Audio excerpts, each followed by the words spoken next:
aircraft, we learnt about where Mauritius is located in the world map. It is located in the Indian Ocean. So now the writer's journey has begun by the aircraft, that mode of air. He's traveling by the mode of air. Transport is by aeroplane. So here he's telling how the ocean looked like when he was admiring the ocean from the sky. That is, he's on the sky in the aircraft, right? So he told that the ocean looks like bluish gray steel sheet. So I was telling you in the previous, when we were reading previously, that it's become a trend everywhere to use those sheets for the building of small stay places, right?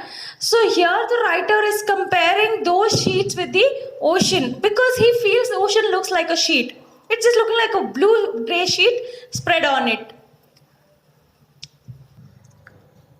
So the writer is telling how the ocean looked like. You can even see on your screens, right?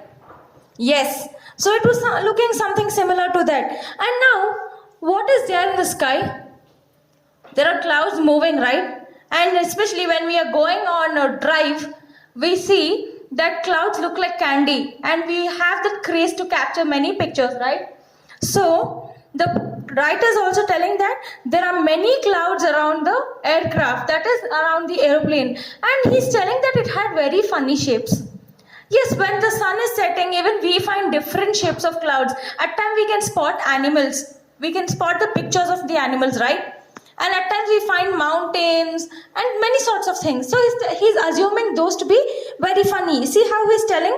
There are acres and acres of cloud below me having all sorts of funny shapes in an odd abstract way. Curiously, they resemble figures in the ancient legends of China, Rome, Greece, India, and what have you. So he's telling that when he looked at the clouds, he's telling that they resemble ancient legends, like legends in the sense person who has done something memorable in history. So he's telling that the shape of the cloud is looking like a Chinese legend, like a Rome legend, Greece legend, and Indian legend. And he's telling, what have you observed till now? He's asking us a question. Have you observed these things in the shapes of the cloud? I'm asking you all now. Have you observed? Yes, good. So let's see what is the further writing of the writer.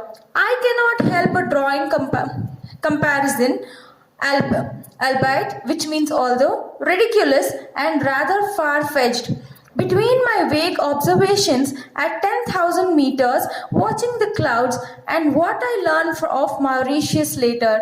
This tiny island has an astonishingly similar variety, strange juxtapositions, incongruities, odd mixtures of race and language. So now he's telling that what he observed from a far distance, that is from the clouds 10,000 meters, he is observing he's going to reach the island. And now he's talking about the island. See, I already told you an island is a small land which is surrounded by water.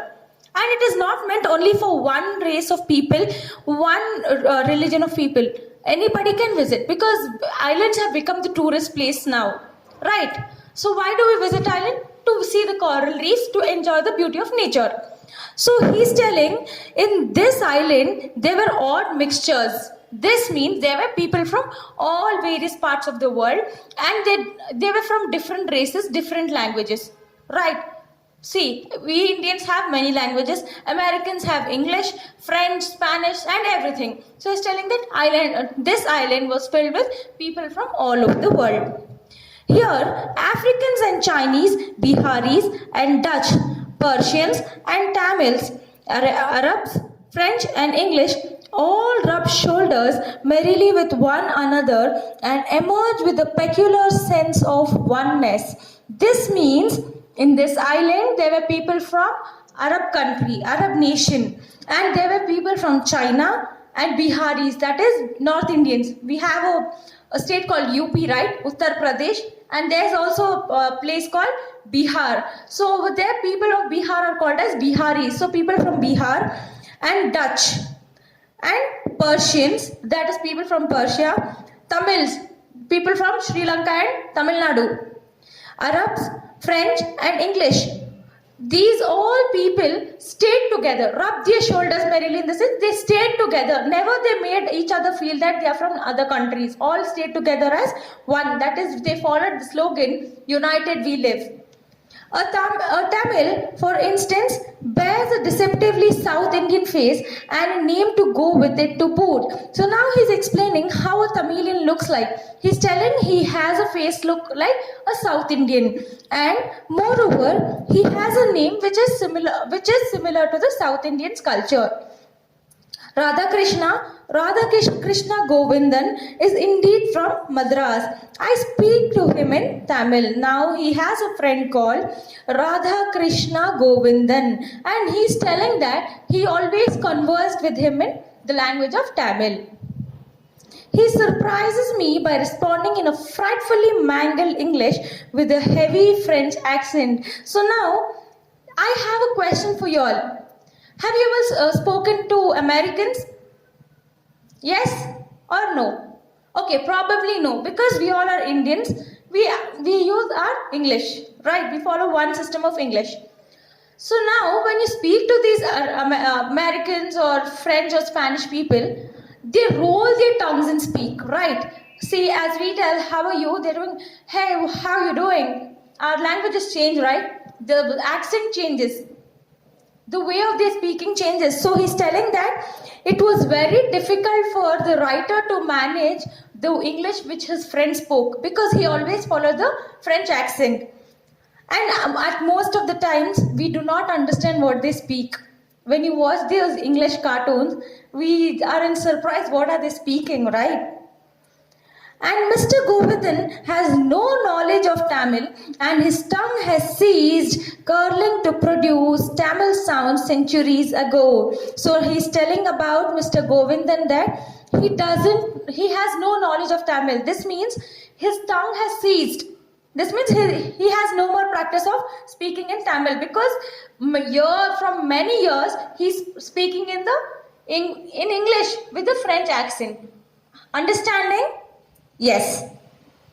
Like others of his fellow men, his ancestors were brought to the islands as slaves or later as indentured laborers to work in the sugar cane fields and factories, or to cut timber in the jungle and haul it to the boats. So now he's telling, like others of his fellow men, like others who all were there, from the people who are present there, all their ancestors were brought to this island as slaves. So this means slavery was practiced even in Mauritius years ago. And why are they called to Mauritius? Because in the land of Mauritius, they grew sugarcane. And it was a land famous for timber. Timber is a wood. I hope you know this. And it's a very costly wood. Right? So now, this person, the writer is telling that ancestors, many forefathers and all came and worked as slaves in the sugarcane fields, and even to cut the timber in jungle. Their roots in their original homelands withered and disappeared with the passage of time. This means their roots in their original homeland, in sense their family, their ancestral family withered. They no more have that particular position of their family in their homeland. See now, if you are a traveler, if you are Indian and you get settled in Saudi Arabia for years, for example for 20 years, will you have your position back in India as same? No, you are already settled in Saudi Arabia, right? So here also he's trying to tell that people who came to Mauritius and stayed for a longer time had no more homeland or position of them in their villages. All of them together happily came to share in the triumphs and defeats of whoever happened to be their masters among the buccaneering trinity of those days, the Dutch, the French and the English. So now the writer is telling, whoever came to Mauritius were happy. But in Mauritius, there was a war between three of them who were there, the Dutch, the French and the English, who always had a constant battle to rule over Mauritius, as there was a battle in India to capture various kingdoms, right?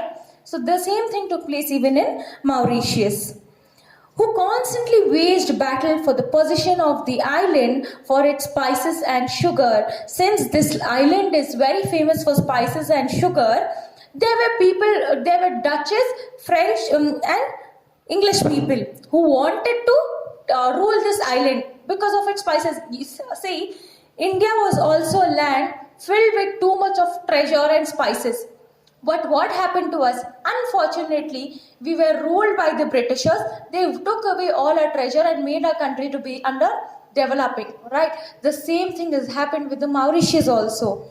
Or just for the strategic position on the maritime route to the east, conveniently placed at it as it was for piratical purposes. So now, even if it was not for the capturing of the island, they wanted to make their journey easy through water, that is voyage. So for that reason, these people wanted to conquer the island of Mauritius. However, the Battle of 1810